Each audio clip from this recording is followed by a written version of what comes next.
No, I haven't removed the dust jacket. They really thought this was the best idea, an exciting, eye-catching cover that really reflects the beauty and idea of the art of point-and-click adventure games.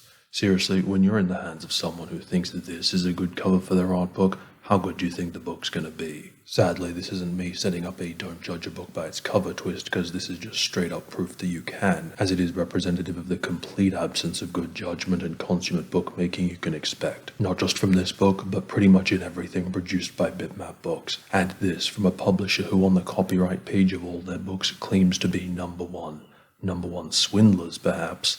That they have the gall and arrogance to announce something like that is truly embarrassing. Not even just because they're mediocre or something, but rather because Bitmap books are one of only 3 publishers who I deem so heinous and bad for the industry that I now flat out refuse to purchase their books no matter how tempting the content sounds. But to set up what we're going to be looking at while I rant, this book's basically a gallery of random stills and backgrounds from like 120 games from 1984 to 2017. This is a fantastic subject for a book, as is the case with most of Bitmap's publications. The problem is the terrible execution. As is also the case with most of Bitmap's books, their biggest problem is they produce books that are page-heavy but content-light.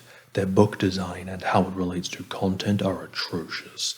They are the epitome of everything wrong with the lazy, scummy book design that dominates the publishing of visual books. They present these promising cinder block tomes, which in theory is great, and that's what gets everyone excited, but unfortunately the masses don't see beyond that. They see a big book and get taken in by the illusion that it's impressive, rather than actually examining it and realizing that it is just a really cheap illusion. Well, cheap for the creators, but very expensive for you, because the reality is the book's designs almost exclusively use spacious, wasteful layouts, overly large images, frequently spreading one image across 2 pages, spoiling the image in a lazy attempt to fill up 2 pages without any effort, the result of which is presenting a 500-page book that probably doesn't even have 200 honest pages of content. So using this book as an example of all that, by the way, there are 3 editions of this book, all with different page lengths. I'll explain the different editions later, but just to keep it simple for now, any statistics I give are referring specifically to the 2019 edition, which is the one I have here. So, like all Bitcrap books, you see this, and lifeless cover aside, it's exciting to see such a hefty tome as it promises, or at least has the opportunity for tons of content, which of course you need for a book like this that attempts to cover so much. However, as I said, it's just an expensive, space-wasting illusion. The layout and quantity of content of this book are an absolutely disgraceful, asinine ripoff. The amount of wasted space and unnecessarily large images are outrageous, except for a couple of dozen hand-painted backgrounds or more detailed scenes. For the majority of the images in here, we're talking about low-res pixel art. They don't need to be printed at the size where each pixel is as big as a Lego brick to be able to appreciate them. In fact, many of the images look worse the larger you make them, yet they are being displayed as one image spread across 2 pages, which is not only a preposterous, lazy waste of space that should be used for including more content, but also spoils the image itself due to it being obstructed by the gutter. Or when it's not doing that, it'll dedicate a whole page to one still unnecessarily large image, usually surrounded by blank space. Occasionally there are examples of like 3 images to a page, and they look perfect in terms of balancing quality and quantity, but that is a style of layout rarely used, with the other 2 styles I just mentioned making up the majority of the pages. In fact, let me hit you with the numbers. 347 pages in this book feature 1 image or less. 347 pages out of a 475-page book. I truly don't have words for how abysmal that is. It's not just lazy and negligent, it actually feels like a joke. Because no one could possibly be this brainless and shameless that they wouldn't know this is just pathetic. Trying to cover such an abundant subject visually means there's no way, no matter how good, that you could fit everything in here. That's fine, it could still be an awesome book anyway. But they haven't even made an honest attempt. There are so many games not present in here, and, I think even more important, so many more images for the games that are, that could have been included to give them a more comprehensive visual representation. I'm talking hundreds and hundreds more images. For images of this type on pages this size, there's space for literally maybe even 1,000 more. So even if you like this book based on what it does present, you cannot deny it could have been made far more enjoyable, satisfying, and meaningful. But instead, like all shitmap books, it's just an indolent, thoughtless, physically overblown book with a meager, disappointing content offering. Many games just have a single image, others might get up to 5, which is still just nothing compared to how much it could have represented more of the game's visuals. Only the 40 games accompanied by interviews tend to get more images. The number of pages the book allocates to each decade is also very uneven.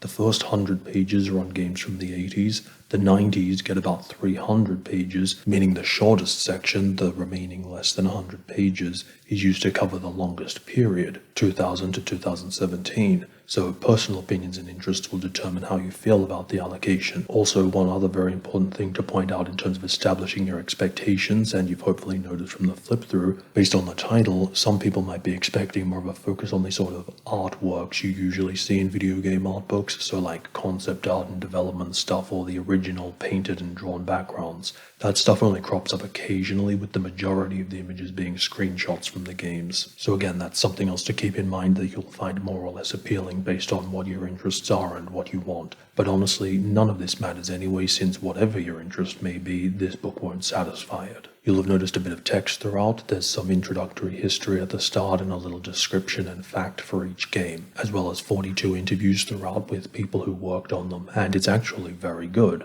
Although they did use the same set of questions for each interview without adapting them based on the speaker's response, so they'll allude to something that sounds interesting, but there'll be no follow-up question to pursue that. The other thing is, even though the text contains really good information, it's not the sort of thing you're going to be buying the book for, simply because there's not enough of it, and because it's very short coverage on such a wide variety of titles, it's not super meaningful or satisfying, rather just a nice little bonus feature. But I wanted to give due credit that at least the text is not a waste of space and they've actually identified information worth including, which is something most art books struggle to provide, and that there's no reviews or anything like in their CRPG book. So not only does Bitmap clearly have no understanding of how to make good books, but then on top of that, they employ some absolutely toxic, manipulative publishing practices. Specifically, it's basically their standard procedure to release expanded versions of their books, or in the case of this title, they've released expanded editions twice within the space of less than 5 years. Absolutely disgusting, brazen disrespect, and an attempt to milk fans for every penny. If you're a huge fan of these games and you got the first book in 2018-19, and then only a little over a year later they do an updated edition which they claimed was 40 new pages but was actually 35, so then you want to get that. As a fan, you want the best, most complete collection of this stuff. Then another 18 months passes and they release a third edition with an additional 28 pages to tempt you. So now you've paid for 3 500-page books despite them being 90% the same content.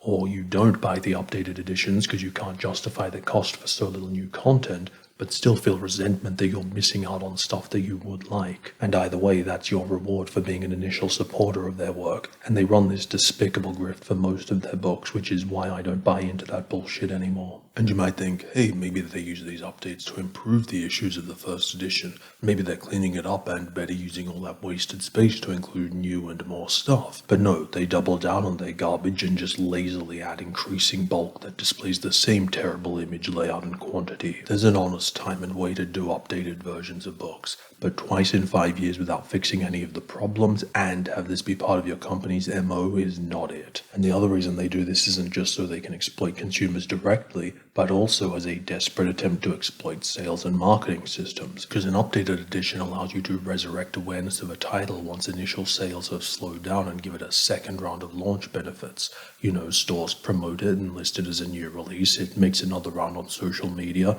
so the title gets to double dip on the exposure benefits and sales boosts, and all they had to do for it was slap a couple of new pages on the end. And that they did it twice in less than 5 years, I don't think I've ever seen a publisher quite that shameless. Bitmap Book seems to succeed based on the Tarshan philosophy of publishing, which is rather than making books that are actually impressive, you just make them look big and impressive, and then idiots will think that means they are impressive. And the worst part is, they're right. Just like Tarshan, Bitmap is regarded as a cynosure of the industry by readers. Every time they release or even announce a new book, the fanboys just start gushing about how amazing and awesome their books are, conflating, of course, their enthusiasm for the subject and the hefty-looking book with it actually being a well-done book. And it just makes me despair because they're not. I find it difficult to understand how publishing professionals can be this terrible at making books, but at least I can provide some sense of reason behind it when viewed as lazy and scummy business practices. But it's that their heinous nonsense is adored rather than condemned by the public. That's what goes beyond all comprehension. I know this video will be thumbed down and all the fanboys are going to come out of the woodwork to defend them.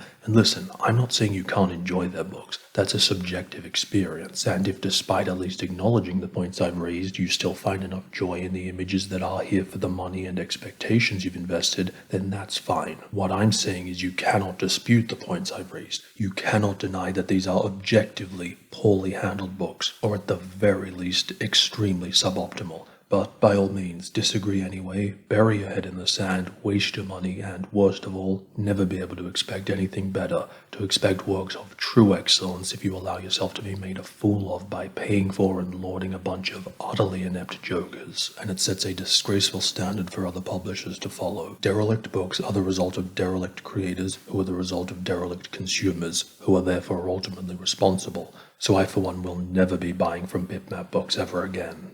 As a postscript, originally I was even more incensed, if you can believe it, when I first received the book, as it had the worst binding I've ever seen and just started falling apart from the first page through. Not only that, but all of the images were low quality and pixelated. And no, I'm obviously not confusing that with the images that are pixel art by design. My apoplexy was assuaged once I went online and found out that I just happened to get a dud. I only found one other mention of the binding issue and couldn't find anyone else mentioning the image quality, so thankfully, neither seems to be a widespread issue, which is why I didn't include it as part of the review proper, since it's not going to be applicable to most people, but I wanted to at least mention it here because it's good to report these things just to provide data so we can work out which copies and how many might be affected. Faulty copies and even batches is not uncommon for any big print job, but I've never seen something like this before where all the images were so low-res and pixelated, but the text crispness was fine, and in conjunction with the binding issue, all isolated seemingly to this one copy I got is really weird, but at least it gave me an excuse to get a refund, which I opted for instead of a replacement, since the things that made this book a piece of crap not worth wasting money on run far deeper than a printing error.